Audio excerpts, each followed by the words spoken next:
Okay brother ဒီနေ့မှာကျွန်တော်7 minute တွင်တက်နေလုံလေးကိုကျွန်တော်တင်ပြပေးသွားမှာပဲဖြစ်ပါတယ်အဲ့တော့ let's go စလိုက်ရအောင် Okay ကျွန်တော်တို့ရင်ဆုံးဒီ align motion နဲ့ဝင်ပေးပေါ့နော်ခဏတော့ဆောင်ပေး brother နော် Okay ဒီမှာကျွန်တော်တို့ဒီလိုအပ်တဲ့ပုံတွေပါတွေကတော့ကျွန်တော်ဒီ Pinterest ဆိုတဲ့ application နဲ့တွားယူလို့ရတယ်ကျွန်တော်ဒီမှာလုံးမဲ့ဟာကိုကျွန်တော်ဒီကိုလုံးမဲ့ဟာပေါ့ကျွန်တော် game video လုံးမှာဖြစ်တဲ့အတွက် 60.9 ကိုရွေးရပြီးတော့ resolution ကတော့1440ပြီးထားပြီเนาะ frame rate ကတော့ကျွန်တော်တို့30 fps ပဲရရเนาะ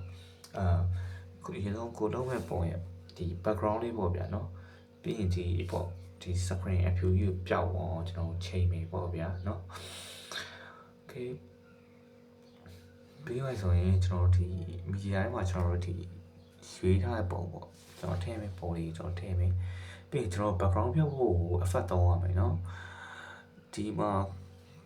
chroma key ဆို effect ရှိတယ်အဲ့ effect လေးကိုသုံးပြီးเนาะ brother တို့ဒီမှာသူ့ရဲ့ background အရာကိုချိန်ပေးလိုက်မယ်ပြတ်သွားလို့စိတ်မပူနဲ့เนาะ brother တို့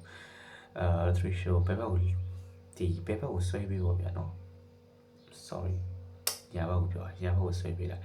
ကျွန်တော်အရင်ပြောင်းသွားပြီလားအဲ့တော့နည်းနည်းလေးရှော့မယ်ဗျာเนาะ okay ပြီးသွားပြီဆိုရင်ကျွန်တော်တို့ဒီတလောက်အနေထားလောက်ဆိုတော့စိတ်ပြေးလောက်မထင်တာပဲဆိုတော့နည်းနည်းလေးရောချိန်Okay အဆင်ပြေပါပြီပြီးသွားတယ်ကျွန်တော်ပုံလေးကိုလိုချင်တဲ့အနေအထားကိုရောင်းပြောင်းလိုက်ပါဗျာပြီးရင်ကိုအဆင်ပြေမဲ့ဘက်မှာထားလိုက်ပေါ့ sorry လက်ကလိုပဲ error တက်တယ် Okay ပုံလေးကိုပြန်ချိန်ပြီးသွားပြီပေါ့နော် Okay ပြီးသွားရင်ကျွန်တော်ဒီ item ထည့်မှာပေါ့ဗျာနော်ကျွန်တော်လောက်မဲ့ပုံစံလေးဒီမှာ item လေးထည့်မယ် item ပြီးတော့ဒါတော့ဘာရော one hit gameplay ပေါ့ဗျာကျွန်တော် YouTube channel မှာတင်တာတော့900လောက်တော့ရှိပြီအဆင်ပြေမယ်ဆိုတော့ကျွန်တော် YouTube channel လေးကို subscribe လေးလုပ်ပေးခဲ့ပါဗျာနော်အခုမှပြင်ကြတာဆိုတော့သိရမှာလားဗျာကျွန်တော်ဒီမှာ item လေးတစ်ချက်ထည့်မယ်ပေါ့နော်ပြီးရင်ကျွန်တော်တို့စတိုင်းမှာ effect ကိုယူမယ် chroma key effect ကိုတောင်းမယ်ပြီးမှတော့ background လေးချိန်မယ်ပေါ့ဗျာနော်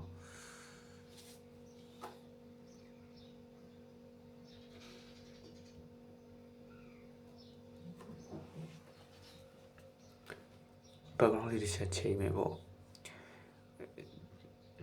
Okay ဆိုင်လေးဒီမှာ brother တို့အစီပြေးတဲ့နေရာမှာထားလို့ရတယ်ပေါ့နော်ကျွန်တော်တို့ဒီမှာ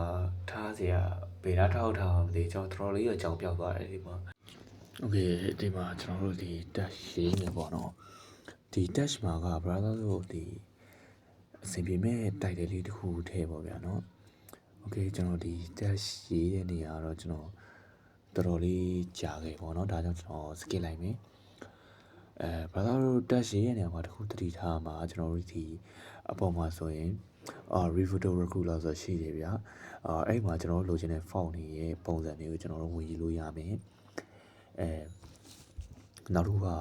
ဒီကိုလောက်တဲ့ပုံရေးပေါ့ဗျာဘေးနေရာမှာကိုကဒီ dash ထဲအဆင်ပြေမလဲဆိုတာကိုတရားလေးကြည့်ပေးပေါ့နော် dash ကလည်းအရေးကြီးရယ်ကိုက dash ထည့်ထားတဲ့နေရာမလှရင်ဒါမကောင်းရင်ဗျာဒီလားပုံကအရင်ကြည့်ရဆိုတဲ့အားမကြောင့်အဆင်ပြေအောင်လေးလုပ်ကြပါလို့ဒီ dash ရဲ့နေရာမှာ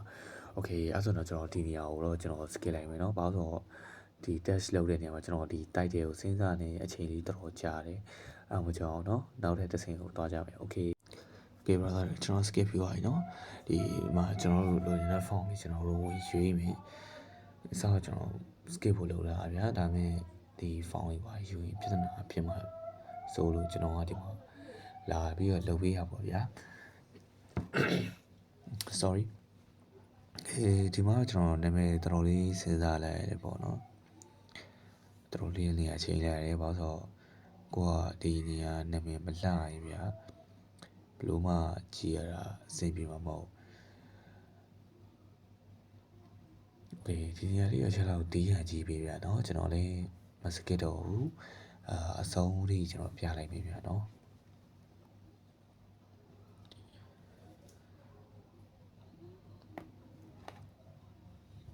ကျွန်တော်အခုက Novaria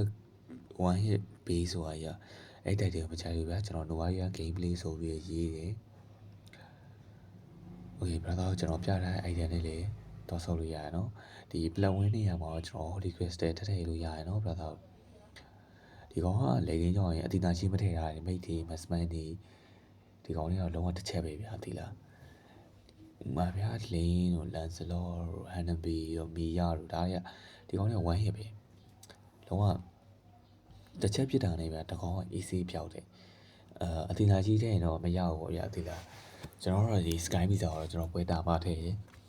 ပွဲမတာတော့ကျွန်တော်ဒီ idea နဲ့ပဲဆော့ရပေါ့ဗျာ Okay ပြီးသွားတော့ပုံလေးချက်စီပြီးပေါ့ဗျာ Okay ဒါဆိုတော့ကျွန်တော်တို့ဒီ9မိနစ်ဆိုတဲ့အချိန်တွင်းမှာအရန်လေးကိုရိုးရှင်းတဲ့10မိနစ်လုံနေလေးကိုတင်ပြပေးရဖြစ်ပါတယ် Okay နောက်မှတွေ့ကြမယ် bye